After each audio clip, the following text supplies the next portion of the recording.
വളരെ കുറച്ച് മാവുണ്ട്. ഒരു കൊട്ട നിറയെ പലഹാരം ഉണ്ടാക്കാൻ പറ്റിയ ഒരു സ്പെഷ്യൽ പൂരിയാണ് കേട്ടോ.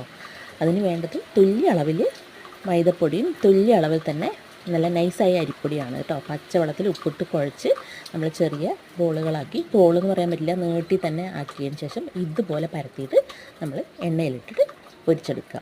അടിപൊളി ടേസ്റ്റുള്ള പൂരിയാണ്, എല്ലാവരും ഉണ്ടാക്കി വെക്കണം. അത് കറക്റ്റായിട്ടുണ്ടെങ്കിൽ നമ്മളെ പൂരി ഇതുപോലെ കുമ്പളച്ച് നല്ല തന്നെ അങ്ങോട്ട് മറയും കേട്ടോ. അത് കാണാൻ തന്നെ നല്ല രസമാണ്. നമ്മൾ മറച്ചൊന്നും ഇട്ട് കൊടുക്കണ്ട, അത് തനിയെ മറയും. അപ്പോൾ എല്ലാവരും ഈ പൂരി ഒന്ന് ഉണ്ടാക്കി നോക്കണം കേട്ടോ.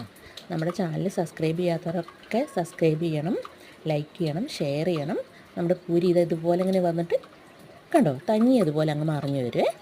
അപ്പോൾ നമ്മുടെ ചിക്കൻ കറീൻ്റെ കൂടെയും കടലക്കറീൻ്റെ കൂടെയും ചെറുപയർ കറീൻ്റെ കൂടെയും ഇഷ്ടൂൻ്റെ കൂടെയും എല്ലാ കറീൻ്റെ കൂടെയും നമുക്ക് ഇത് ഉണ്ടാക്കാം. ഇത് നിങ്ങളൊന്ന് ഉണ്ടാക്കി നോക്കിയാലേ തന്നെ അറിയുള്ളൂ. എണ്ണയൊന്നും കുടിക്കാത്ത നല്ല പൂരിയാണ്. അത് ഇതുപോലെ നല്ല ടേസ്റ്റായിട്ട് നമുക്ക് ഉണ്ടാക്കാം. വളരെ കുറച്ച് മാവ് മതി കേട്ടോ ഇതിന്. വളരെ കുറച്ച് മാവ് തന്നെ നമുക്ക് ഒരുപാട് കടി ഉണ്ടാക്കാൻ പറ്റും കേട്ടോ. എല്ലാവരും നോക്കണേ.